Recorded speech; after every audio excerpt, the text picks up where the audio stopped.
Thank you. And my final question.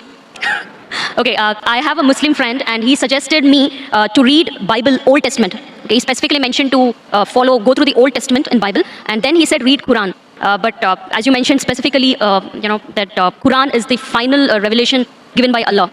So as a Muslim, what do you suggest me? Because my friend, being a Muslim, he said follow Bible Old Testament and then read Qur'an.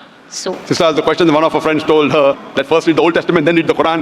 Sister, it's not the must. If there is something like the Old Testament and the New Testament, then there's something like the last Testament in the Quran. So when the Christians say Old and New Testament, this is the last and final testament of Allah subhanahu wa ta'ala. Now I'm asking you the question. Suppose you have different versions and editions of a book. For example, you have gone to a medical college. Another medical college, Professor Keith Moore wrote some books. And his book had first edition, second edition, third edition. So would you read the first edition or the latest edition? of course, I'll go for the latest. Correct. Yes, if you really love the first edition, I'm a fan of the first edition, then I said no problem, read the first edition, then read the last edition. So if you're so much hooked on to the Old Testament, and your Old Testament is close to your heart, then the Quran says in Surah Imran chapter 3 verse 64, Ta'alaw ila kalimatin sawa'in bayna bainakum. Come to common terms as been asked in you. Then I would say that if you're so much hooked on to the Old Testament, no problem, read the Old Testament, then read the Quran, at least agree what is common.